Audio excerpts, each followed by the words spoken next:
there's a man named Joshua ben Levi. And in Psalm 98, Joshua ben Levi comes to the tomb of Elijah the prophet. And he asked him the question, when will Mashiach come? How will I recognize him? Elijah the prophet responded to him, and he said to him, why don't you go to ask him yourself?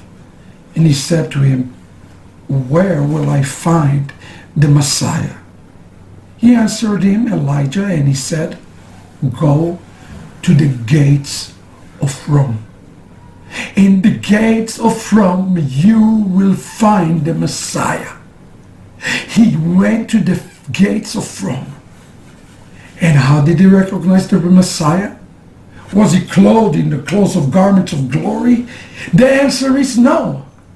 He was looking like a leper, completely filthy and covered by the sins of the people that he took upon himself.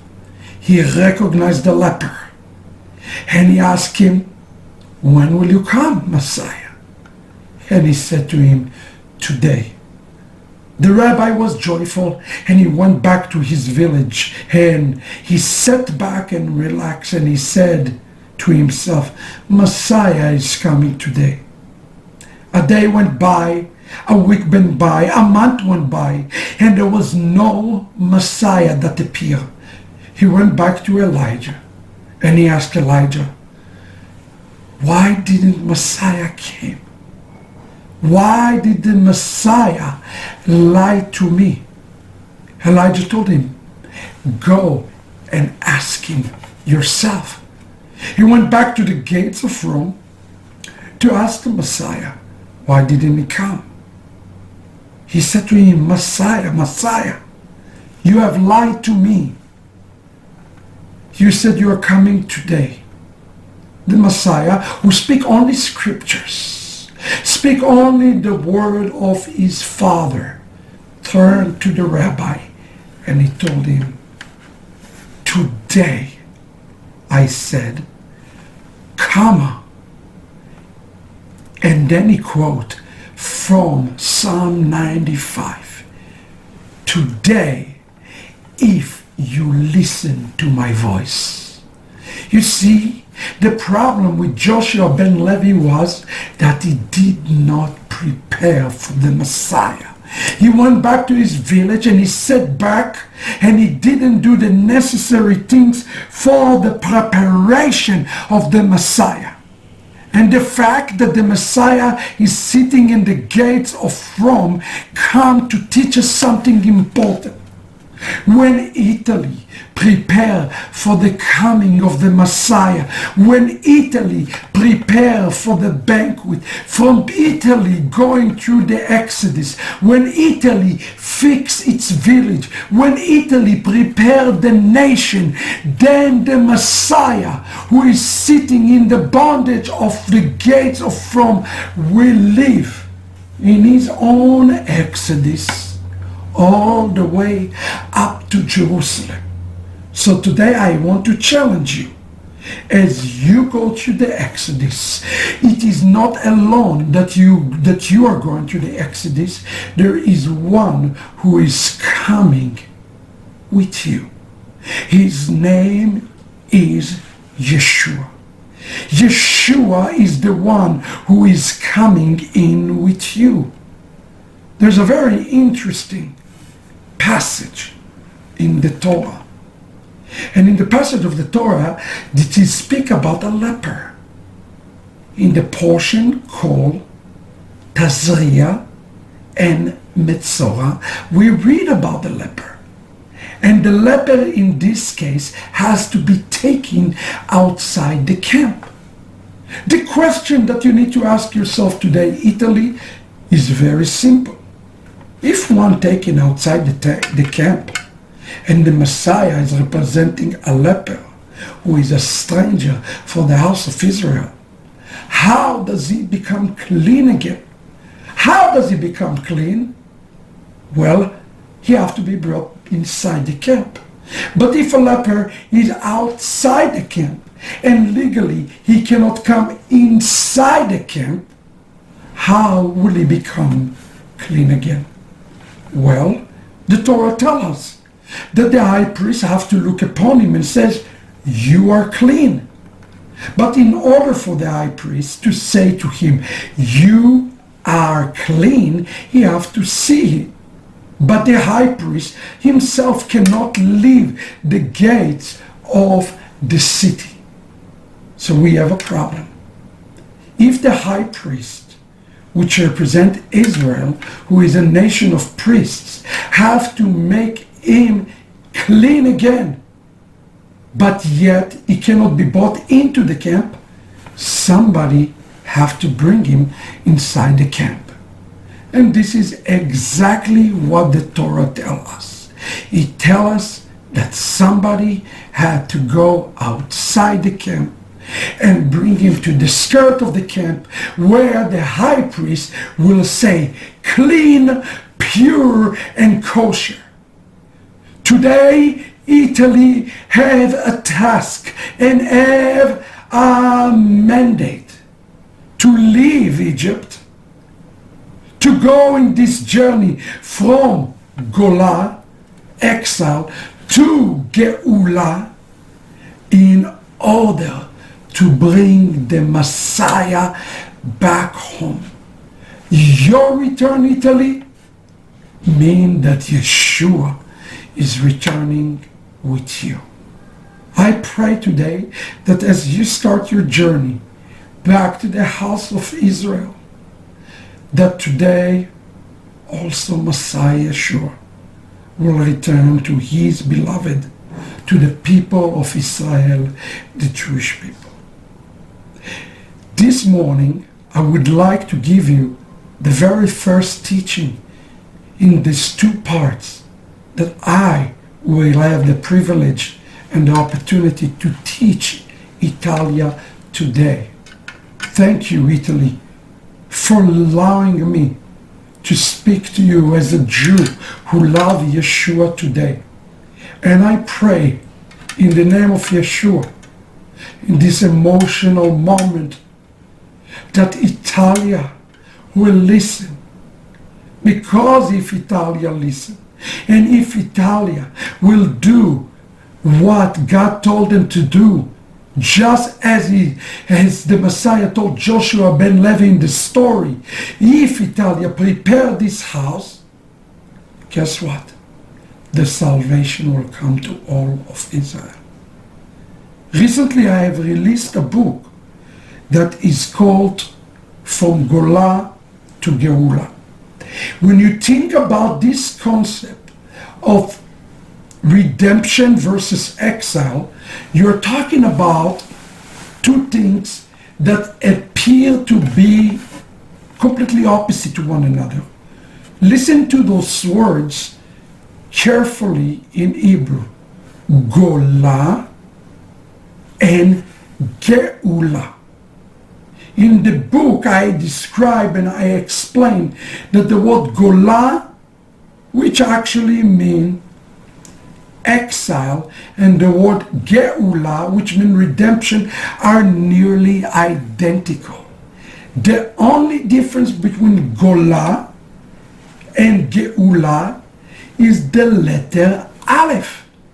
The difference between being away from God and being redeemed by God is the Hebrew letter Aleph.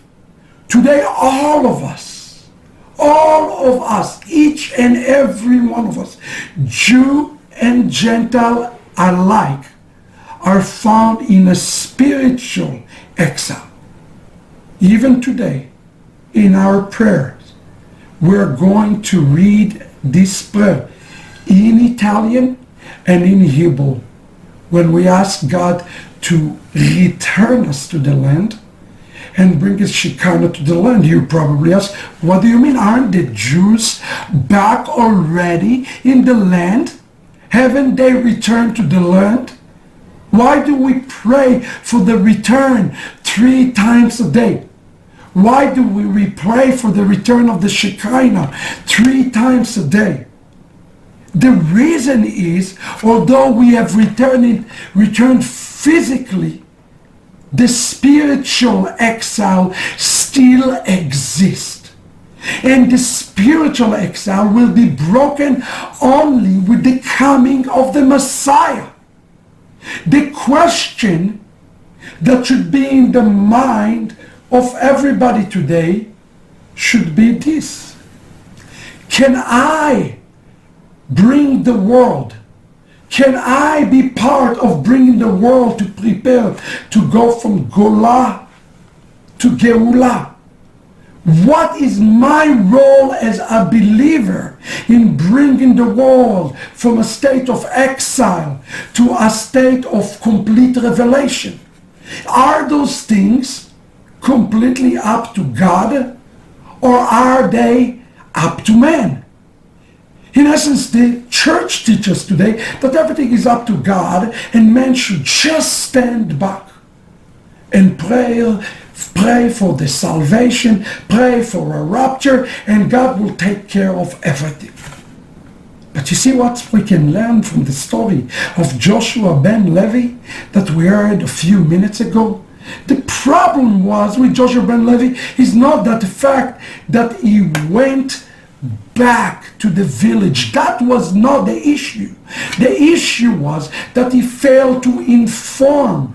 He failed to prepare. He failed to get everybody ready in the village to get from Golah to Geulah. We need something. We need to do something. We need to prepare the world for the coming of the Messiah. And what do we miss? We miss this letter, Aleph. Remember what I just told you. From Golah to Geulah, the only difference is the letter Aleph. The mystery for salvation and redemption of the world is found in the letter Aleph. The word Aleph, the letter Aleph, the word Aleph have three letters: Aleph, Lamed, and Pei. If you take the word Aleph and you flip the letters of the word Aleph, you get the word Pele. Pele is one of the names of the Messiah. In Isaiah chapter 9, verse 5, we read about the 8 different names of the Messiah. Why do you have 8 different names? Because it's supernatural. That's why in Hanukkah, when we light the Chanukiah, we each night recite the different name of the Messiah. And what is his first name? Let us remind yourself. Pele, Yoetz, El, Gibor, Avi, Ad, Sar, Shalom. 8 names. Excuse me. The name of Messiah is Pele. The name of the Messiah is Pele, which is a derivation of the word Aleph. What do we need in order to see salvation and redemption in the world? We need to attain the real identity of the Pele, the real identity of the Aleph, the real identity of the Messiah. The problem, as the scripture tells us in Psalm chapter 89, that in the last days, the image of the Pele, the image of the Messiah will be distorted so much, it will be distorted so much that we will not be able to recognize him. Some will say he is this, and some will say he is that, but it will not be authentic. The only way that it is going to be authentic is if we find the authentic Mashiach in these last days. When we talk about Golah to Geulah, the secret found in the identity of the Messiah. And I want to tell you today, as a grandson of people who were great in the Torah, of a great-grandson of people who were the biggest in Iraq, for my family in the Torah, for my own family, I want to tell you this, that when you learn Judaism, when you truly study Torah, the Pele, the Mashiach, the real Mashiach, found in every word, every letter, every jot, and every detail, every tittle, every breath of the Torah. It is everywhere. We have a job to do in preparing the world for the Pele. You follow what I'm telling you? We have a job. And the job today that Italy has is to get the world from Golah to Geulah. Your job today is to get the world from Golah to Geulah, which means that you have to attain the Aleph. You have to attain the real Messiah. Italia, this is where God is calling you today, to attain the real Messiah. Today we are bringing you all the prayers of the house of Israel, and I will stop in every moment and every prayer and I tell you, this is Yeshua, and this is Yeshua, and that is Yeshua. Because he is the essence of the Torah. In the book of Exodus chapter 2, let's go there very quickly. In Exodus chapter 2 verse 15, we read a very interesting verse in the Hebrew Bible. It says in the Holy Tongue, וישמע פרעה את הדבר הזה, ויבקש להרוג את משה, ויברח משה מפני פרעה, וישב בארץ מדיין, וישב על הבאר. Meaning, Moses fled from Egypt, he went to Midian, and he sat by the well. Now in your Italian Bible, it tells you that Moses sat by the well. But that's not what it says in Hebrew. The word in Hebrew, al, literally means on top of the well. The Midrash explained to us that Moses became the marker, the marking point to the Messiah who is inside the well. That is the words of the Midrash, word by word, that Moses prepared the way for the Messiah who is the essence. How can one find the Messiah unless he find Moses first? And that's why it says in the book of John, if you find me, if you believe Moses and the prophet, Yeshua own word in John 5:46, you are also going to believe in me. You and I have a job, and we have a responsibility to bring Messiah himself. Listen to me, Italy, Messiah himself, who is today separated from Israel, just as Joseph has been separated from Jacob. Who was the one who brought Joseph back to Jacob? It was the brothers who were able to bring him. Have you ever stopped and asked yourself the question? Why is it that Joseph, who loved Jacob so much, why he never went back to look for him? Why? After all, when he revealed himself, the very first word out of his mouth is Aod, Avi, Chai. Is my father is alive. He is yearning for Yaakov, who his name, by the way, is Israel. Aod, Avi, Chai. And the question should be in the back of your mind is he a hypocrite? Well, he never went back to find him. He knew where was Canaan. The answer is shocking. The rabbis of Israel tell us that the answer for this question found in the fact that Joseph was ashamed that he lost the garment that the Father has made him. The garment was lost. The clothing was lost. Just as the context of Yeshua have been lost in Rome, in Italy, 2,000 years ago. And today, Italy, you are going to put a new set of clothes upon the Messiah. You are going to put a new set of clothes upon the King of Kings and the Lord of Lords. You are going to clothe him as the King of Israel again. Because it was the nations, it was the brothers who stripped him of these clothes. So there is this great mandate and this great commission today for us to prepare to the Geulah. And that's going to happen only through the discovery of the Aleph.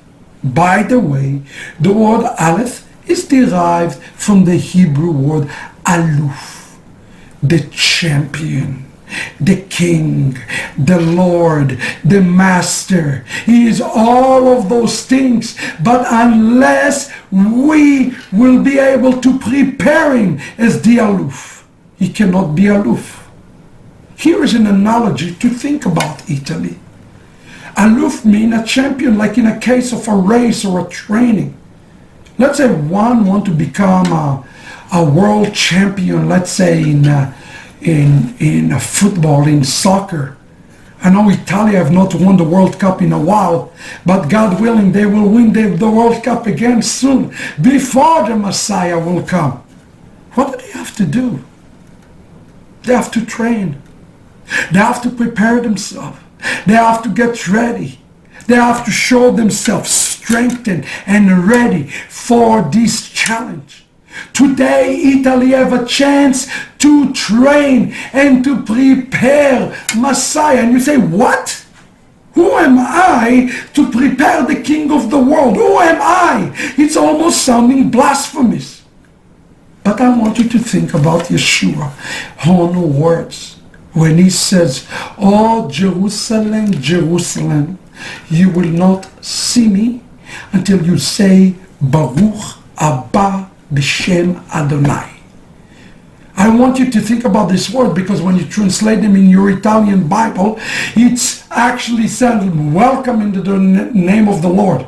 But that's not what Yeshua meant in the context of saying Baruch Abba B'Shem Adonai. When you say Baruch Abba B'Shem Adonai, you recognize the guest.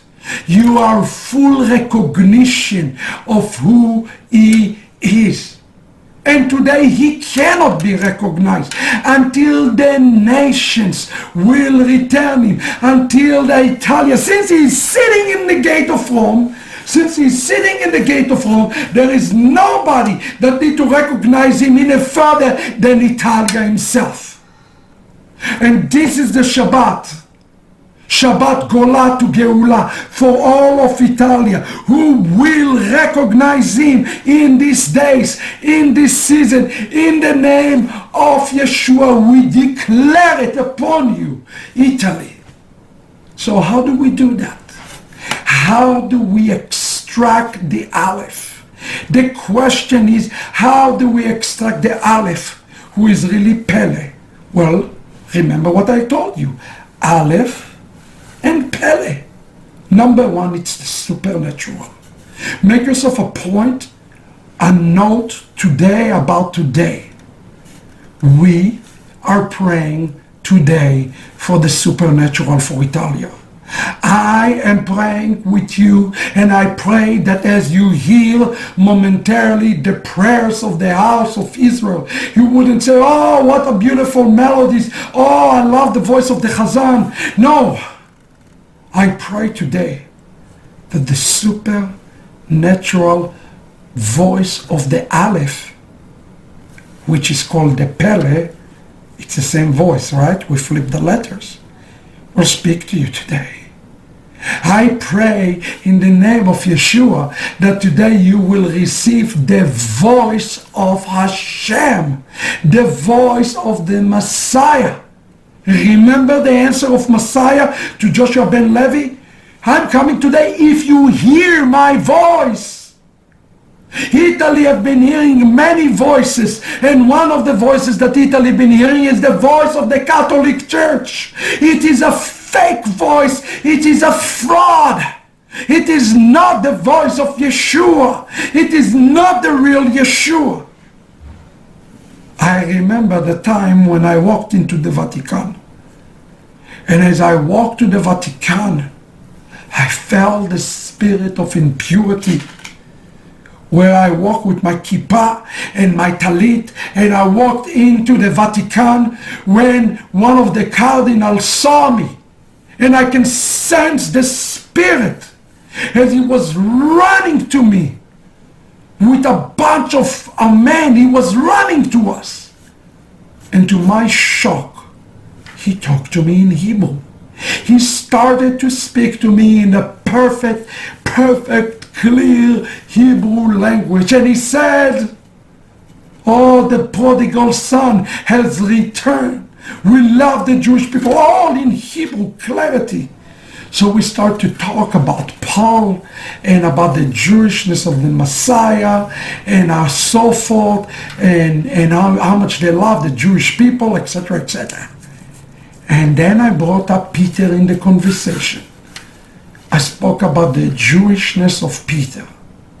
And the moment I mentioned the Jewishness of Peter in the conversation, the pastor just went ballistic. The bishop went ballistic.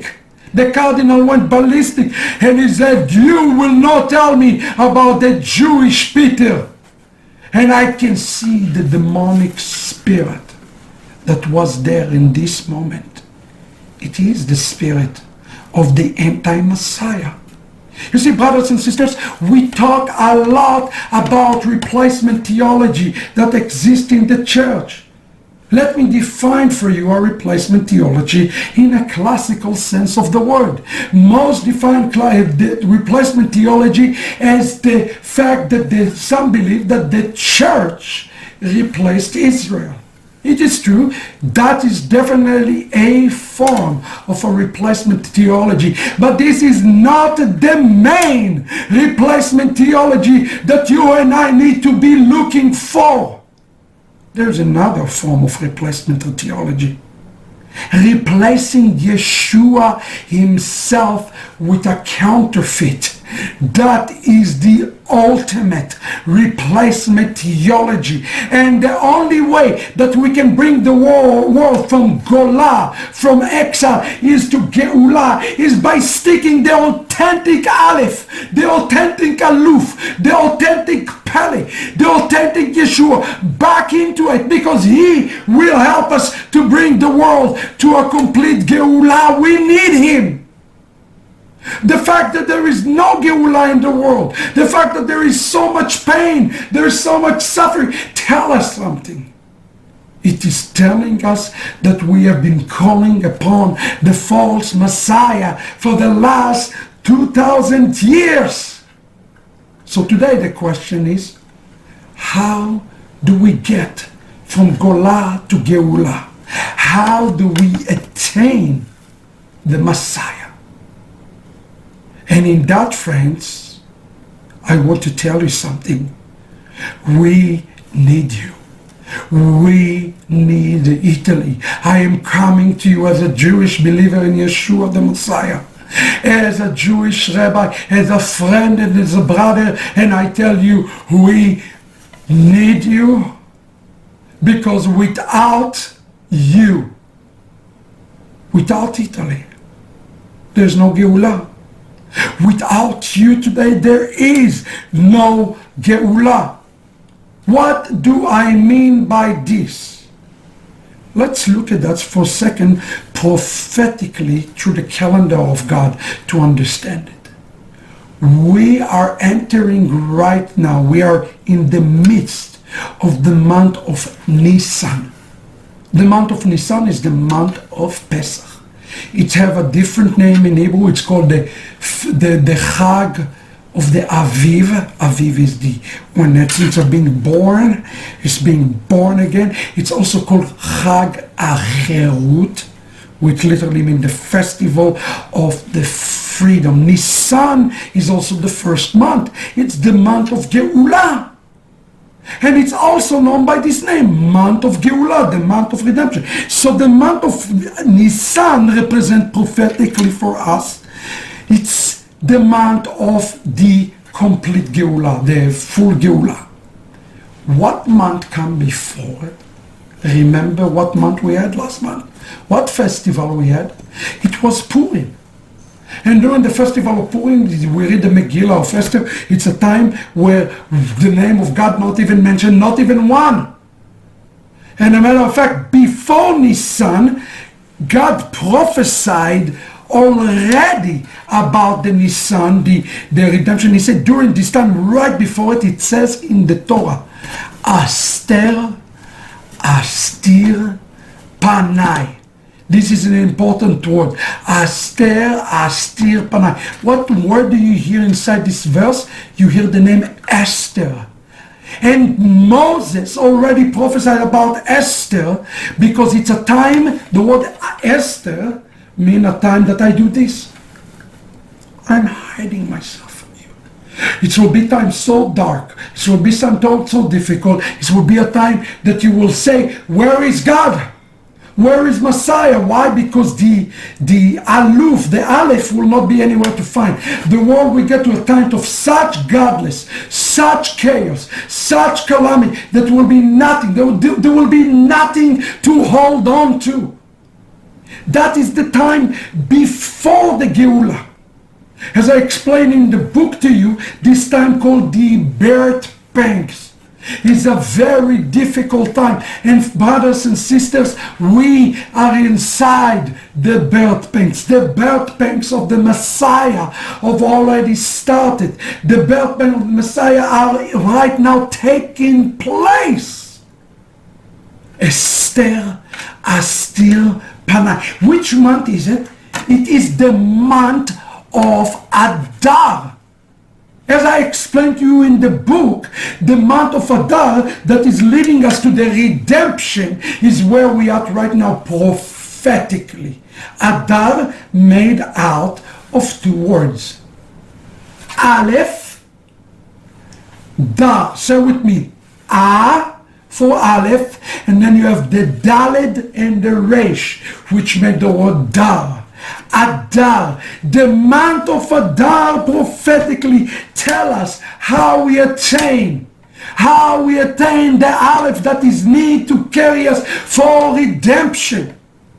And today we are prophetically right there before the Geulah, before the coming of the Messiah. Prophetically we are in the Adar that is going to lead to the Nisan.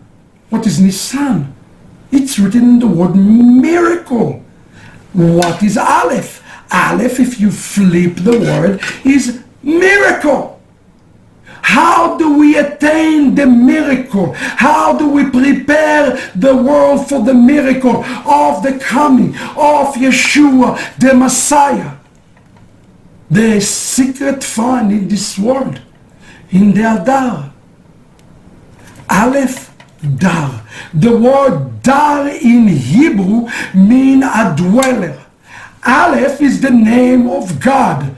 So if you put them together, brothers and sisters, you get the name Adonai is a dweller. The Lord is a dweller.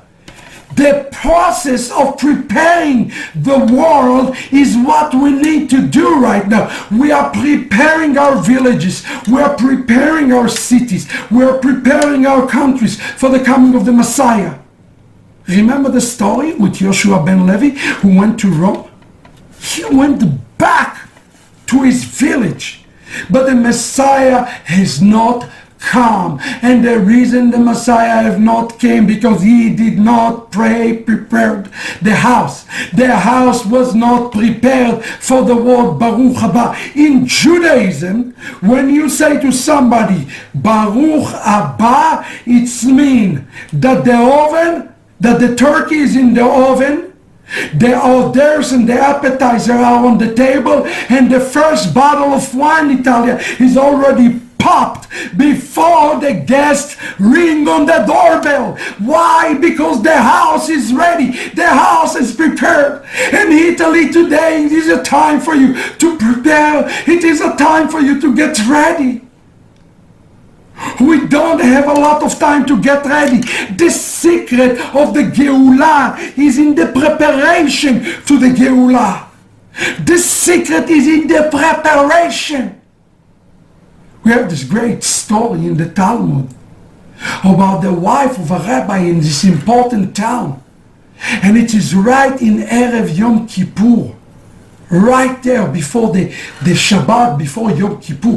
And the woman is laboring, the woman is cleaning, and the woman is getting ready. And she look into the clock, it's 10 minutes before Shabbat, where is my husband? She keep on working. In the meantime, while this is happening, her husband, who is in an intense Bible study, he is studying on the top of the synagogue. He is studying and preparing, but because of his intensity, he loses track of the time. He lost track of the time. It was a minute before Shabbat coming. And finally his wife gave up and started weeping. And she said, surely he's going to miss the Shabbat. Surely he's not coming. And the moment she said that and set down her broom and lay down her broom, and this morning, according to the Midrash, snow fell on the roof so much that it fell on him and it killed him on the spot. He died on the spot. The moment his wife put down the broom, the moment his wife said he is not coming, the moment she started preparing for the Aleph, for her Aluf, for her champion, for her husband, for her Messiah, in this morning it was over. Italy today, this is a Shabbat that we are preparing to clean the house.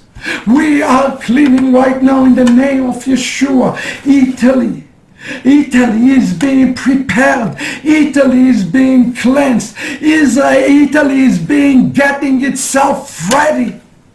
You, my brothers and sisters, are called by name to be this cleaning crew today. It is even Rambam says, Maimonides, I believe in our perfect faith, in the coming of the Messiah. And if it's the Messiah, if you say, even if he will delay his coming, I will await him every day until he comes. Most people stop reading there, but it's important for us to read the next verse. It's important for us to read the next statement, because the next statement say the following. It is declared that the one who does not believe him, one who does not expect him to come, does not believe in Moses either.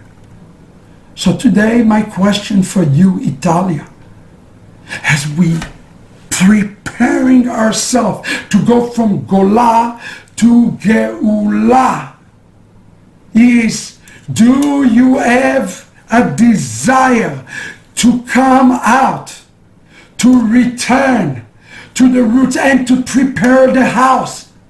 Aleph, Dar, it means an apartment. God is looking for a place to dwell.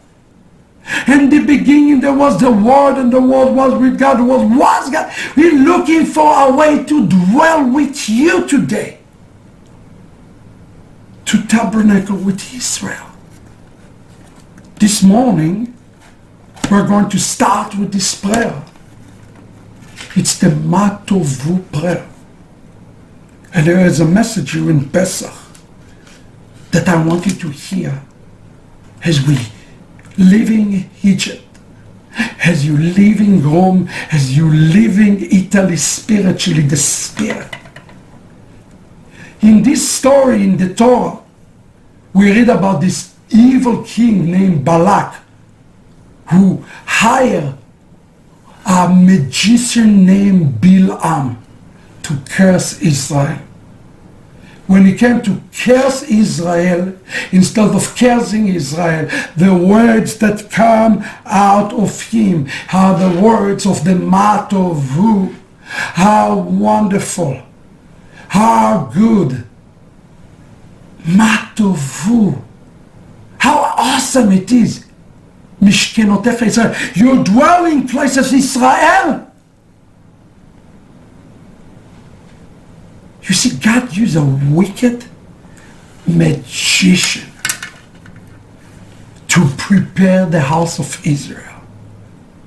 How much more He is going to use you and I, who are joining the house of Israel.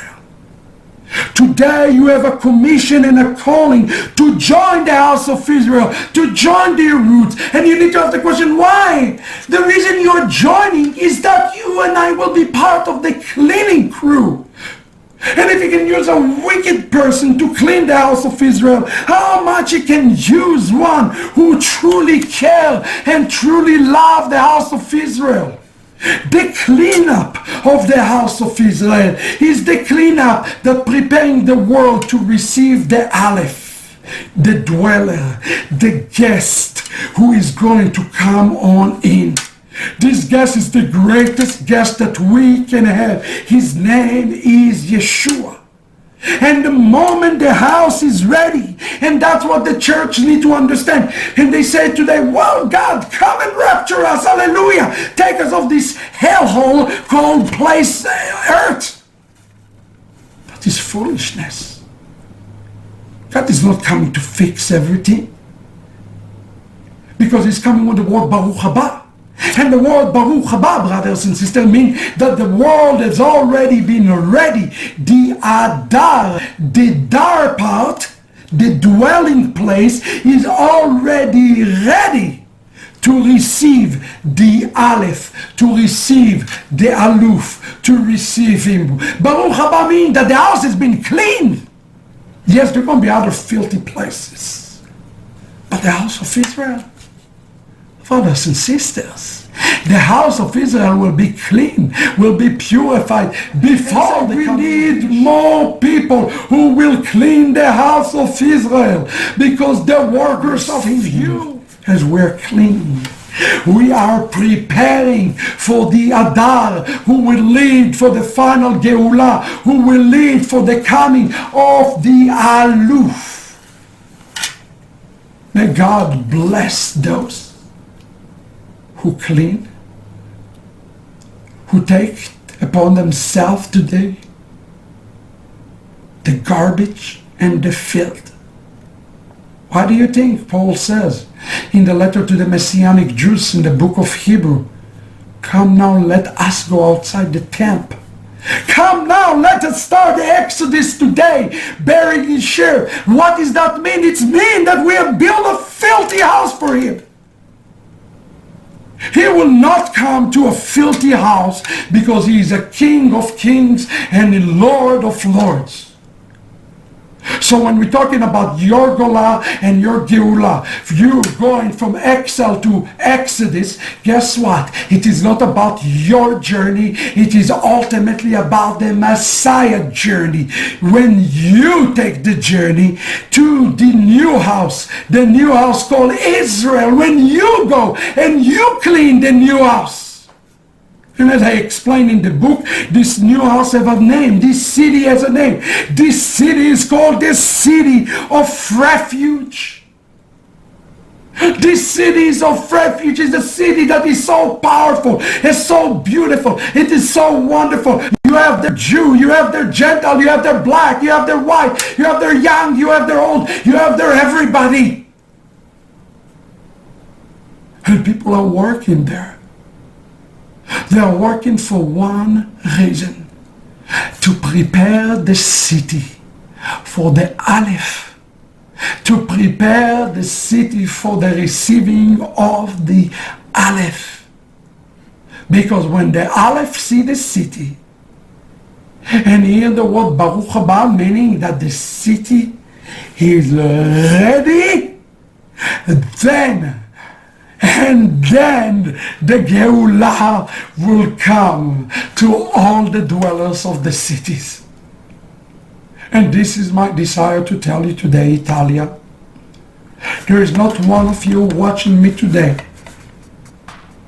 who is not capable, welcome, invited, and have the ability to clean the city, to prepare the city from a place of Golah,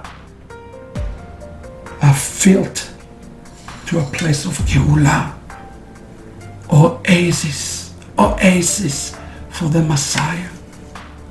So join us today. Take the journey to the new city. Let's build the city of refuge today together, Jew and Gentile alike. Today, this morning, we're going to learn the songs, the culture, the traditions of those who work inside the city.